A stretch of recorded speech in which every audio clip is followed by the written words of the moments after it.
ઓમ વધારે થયું કે બરાબર? આને ના, આ બહાર નથી, અંદર છે. અહીંથી દેખાય. કરો બસ. હવે બરાબર ખ્યાલ આવે?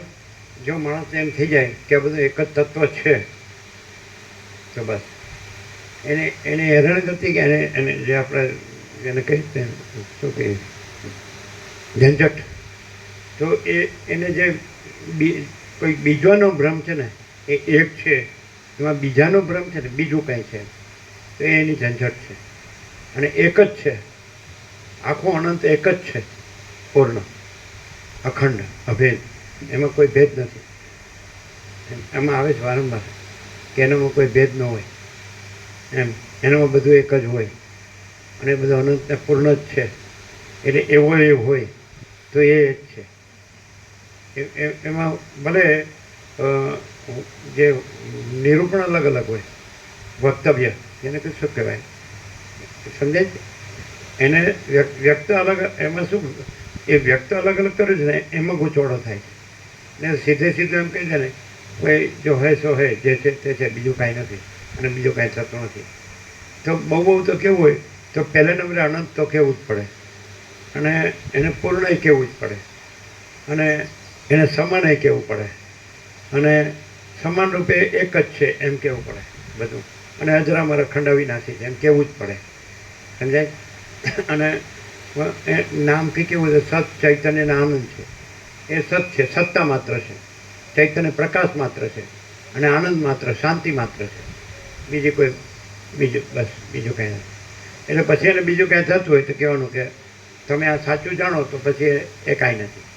તમને બીજું કાંઈ થતું હોય આના સિવાય, એમ કે આ આપણે જાણ્યું કે આ બધું છે એ ચૈતન્ય પ્રકાશ જ છે, અથવા તો ચૈતન્ય આનંદ, ચૈતન્ય શાંતિ જ છે, અને એ જ છે, બધું ભરપૂર છે, કોઈ જગ્યા ખાલી નથી.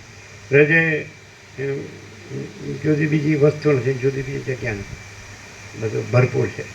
તો એને તમે જે શબ્દથી અનુભવતા હોય, અમે એને અનુભવીએ છીએ તો અમે એને અનંત પ્રકાશ, અનંત આનંદ, અનંત શાંતિ રૂપે અનુભવીએ, અને પરમ ચિદાકાશ, પરમ જ્યોતિ, અખંડ જ્યોતિ રૂપે અનુભવીએ, અને મહાચિદાકાશ, સ્વયં પ્રકાશ, સંપૂર્ણ પ્રકાશ રૂપે અનુભવીએ છીએ. અને એમાં અનુભવનારે આ જુદો બીજો નહીં, અને કોઈ આ આકાશથી પૃથ્વી કોઈ જુદું બીજું નહીં.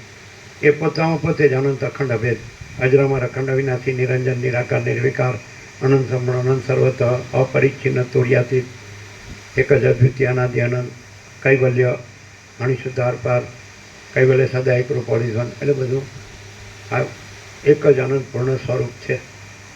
બરાબર છે? એ સત છે, એ ચૈતન્ય છે, પ્રકાશ છે, આનંદ છે, શાંતિ છે, તો એ જ છે. જો જેને કંઈક જુદું બીજું લાગતું હોય ને તો એ અજ્ઞાન, એ કાંઈ નથી. એનામાં અજ્ઞાન ન હોય, સૂર્યમાં રાત્રિનો અંધકાર ન હોય, એમાં અજ્ઞાન ન હોય. સમજાય? એટલે આમાં આવે છે કે જે એનામાં કોઈ ભેદ ન હોય એવું ખાસ આવે છે.